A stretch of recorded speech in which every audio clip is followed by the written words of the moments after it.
एक राजकुमारी जिसके पेट में एक जिंदा सांप रहता था, पर उसे इसका जरा भी अंदाजा नहीं था। रात होते ही वह 7 फुट लंबा नाग राजकुमारी के होंठों के बीच से बाहर निकलता और महल को पार कर अंधेरे जंगल में चला जाता।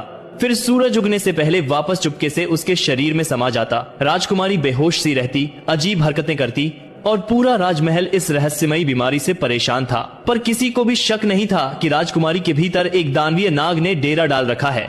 बड़े बड़े वैद्य, हकीम सभी नाकाम हो चुके थे। तभी महल आया लखन, एक साधारण सा युवक जिसने चुपचाप इस तमाशे को देखा और शाम होते ही मंत्री के पास जाकर बोला, मुझे भी एक मौका दीजिए। निराश राजा ने उसे अनुमति दी और लखन रात में राजकुमारी के कक्ष में एकांत में बैठ गया।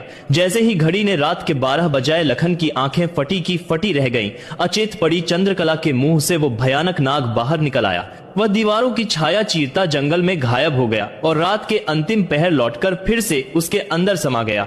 लखन सारी रात सांस रोके यह दृश्य देखता रहा और उसे समझते देर न लगी कि राजकुमारी की बीमारी की असली जड़ यही नाग है। सुबह होते ही राजा घबराहट में दौड़ता हुआ आया। बताओ लखन, मेरी बेटी को क्या हुआ? क्या वह ठीक हो जाएगी?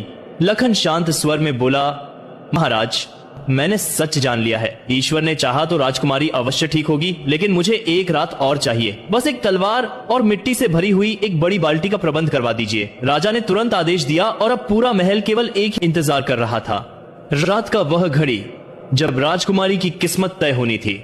अगले पार्ट के लिए लाइक और सब्सक्राइब करें।